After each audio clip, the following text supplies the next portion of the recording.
TV Crazy Man here. In this video, I explored a Star Trek Mandela effect between the two literal giants of classic TV, Richard Kiel and Ted Cassidy. I'll explore a little behind one of Star Trek's most famous blooper scenes ever. Was it Cassidy or Kiel, and was he even on that episode? Also, I look at the similarities in Cassidy and Kiel's career, including their connection to the Incredible Hulk, classic sci-fi and sitcom TV, and just which Western stars were bad enough to take these two giants down, at least on screen anyway. Ted Cassidy's big break in the show business was that of the spooky butler on the Addams Family.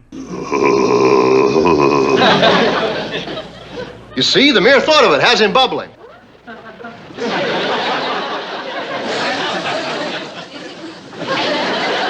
Richard Kiel was of course known most famously as the villain from the Roger Moore James Bond movies, known as Jaws. Do you know him? Not socially. His name's Jaws. He kills people. Richard Kiel and Ted Cassidy both had superheroes in common. One green monster in particular. We'll get to him in a second. Ted Cassidy spent a lot of time doing voice work for Saturday morning superhero shows. He was the voice of Frankenstein Jr. in 1966. What's cooking, Buzz? The voice of Galactus on the 67 Fantastic Four.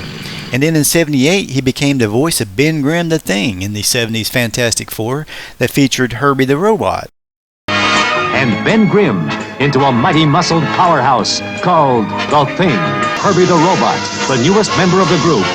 They have become the greatest team of superheroes the world has ever known. You Fantastic Four. Hey, if this is work, I can dig it. He also did the voice of Black Manta and Brainiac on the Super Friends. He may have gotten away from that seahorse, but I'll set a trap that he'll never get out of. Aquaman! In one of my favorite cartoons, the 78 Hanna-Barbera Godzilla cartoon, he was the voice of Godzilla.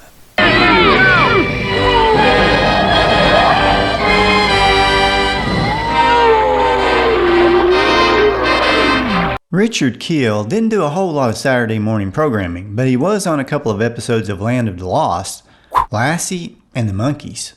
Really, man? That's not my bag. Hey, he's become a hippie. But let's get back to the superheroes. Now, when Andre the Giant couldn't reprise his role as Bigfoot on the 6 Million Armed Man, naturally they got Cassidy to fill in his shoes. Not that Bigfoot actually wore shoes.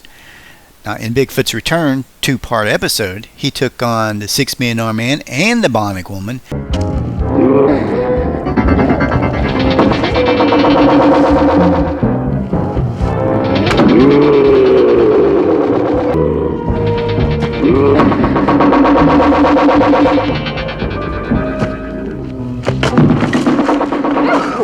And made one last episode as Bigfoot for the last season of the 6 Million Armed Man.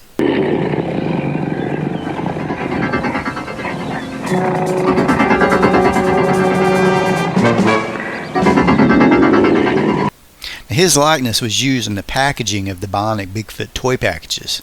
The $6 million man and Bigfoot the Bionic Beast. Drag race dynamite. And then he did the voice of the Incredible Hulk for Lou Ferrigno in the 70s TV series starring Bill Bixby. Ironically, Lou Ferrigno would turn around and provide the Hulk's voice for the 90s animated series. Unfortunately, Cassidy died during the Hulk series in 1979 at the age of 46. Coincidentally, he suffered from the same growth hormone problem as Andre the Giant, the other actor to play Bigfoot. And they both died at the age of 46 on a January, related to heart problems caused by their growth hormone conditions. Cassidy also lent his voice to the intro of the Incredible Hulk TV show. Dr. David Banner, physician, scientist, searching for a way to tap into the hidden strengths that all humans have. And now when David Banner grows angry or outraged, a startling metamorphosis occurs. And he must let the world think that he is dead until he can find a way to control the raging spirit that dwells within him. Between Bond films, Kiel got a role that could have been his biggest role ever. It was the role of the Incredible Hulk. He shot scenes for a week, according to one source I read, before it was determined he just wasn't bulky enough to play the Hulk. He was happy to lose the role, though, because the contacts he was forced to wear made him blind in one eye. You can still see him only for a second as the Hulk in the pilot episode in the scene where the Hulk saves the girl from drowning. Now, we can only hope that some of the other scenes he filmed, or sitting in a vault somewhere just waiting to be released as a special feature someday, so we could see what his version of the Hulk would have looked like from different angles. Then he actually fought Superboy in the 80s TV series, where he played an evil imp from Mr. Mxyzptlk's world who wants to kill Mr. Mxyzptlk. Of course, Superboy has to stop him in this episode. This episode, in a way, sort of marks the only time where the Hulk fought Superman on screen. Well, at least before all those fan-made YouTube videos came along.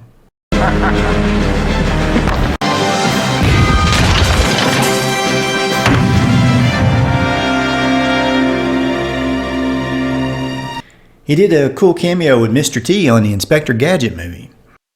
Now, I'm not sure if it's the Mandela effect or something else, but I think a few people have gotten Kiel and Cassidy's Star Trek appearances mixed up. I know I have.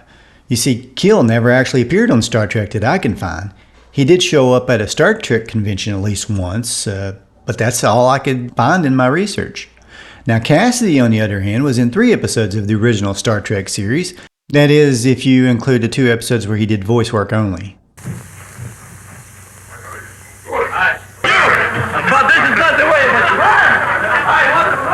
If you're a big Trekkie, you've probably seen this blooper a lot. Well, I dug into it, and it turns out the giant picking up Kirk was Ted Cassidy, who wasn't even on this Trek episode from its 2nd season. The episode was entitled Bread and Circuses. Apparently he was filming a western named McKenna's Gold, where he was playing an Indian. You can see in these stills from the movie that he's wearing the exact same costume. Cassidy must have loved playing pranks, because there's another instance I read about where he got into his android costume for the Star Trek episode What Are Little Girls Made Of? And he was asked by Roddenberry to greet a suit salesman in Roddenberry's office. And they all expected the salesman to freak out, but instead he tried to sell Cassidy a suit from his Big and Tall collection. Feeling just a little bit guilty, Gene Roddenberry and William Shatner, who was also in on the joke, decided to buy some pants from the salesman. Cassidy's Star Trek android character reminds me of one of Kiel's most famous monster roles, at least for the 60s, was that of the alien race on the Twilight Zone episode To Serve Man. The rest of the book, To Serve Man, it's a cookbook. He towers above everybody in this episode. His character has a giant head and speaks through means of telepathy. No! No! No! No! No! No! Another guest appearance he did that a lot of folks remember was the I Dream of Jeannie episode, My Hero, which aired on that show's 1st season. In that episode, he terrorizes Major Nelson, only to be saved by Jeannie, of course. Then thou shalt die in agony. Judy!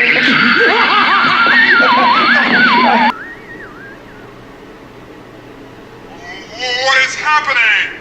Now you can go and pick on somebody your own size. Thou were willing to die for me.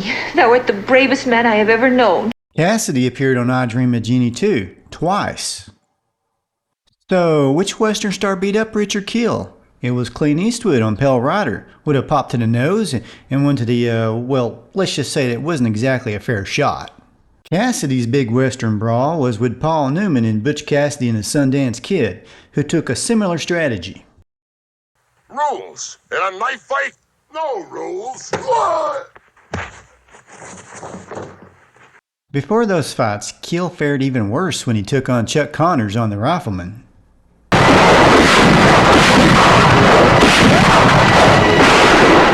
Kiel did give Robert Conrad a hard time on a few episodes of The Wild Wild West. Of course, Jim West, being the good guy, always won in the end. Here's a trivia question for you. Which actor played the giant Goliath in the 1978 TV series Greatest Heroes of the Bible? And today you are called to judgment for cursing his holy name. Yep, it was Ted Cassidy. And now the moment you've all been waiting for. Just who was Lurch's mother? And what did she look like? Now, quick! Yes, Mom. Yep, that's Ellen Corby, best known as Grandma on the Waltons in the 70s TV series. Isn't it hilarious to even think of Grandma Walton as the mother of Lurch from the Addams Family? Does this mean Lurch is a Walton or something? Good night, everybody. Good night, Mama. Good night, Ben. Good night, everyone. Good night, Mama. Good night, Daddy. Good night, Lurch. Good night, children. Good night, Daddy. Good night, Elizabeth. Everybody quiet down now and get some sleep.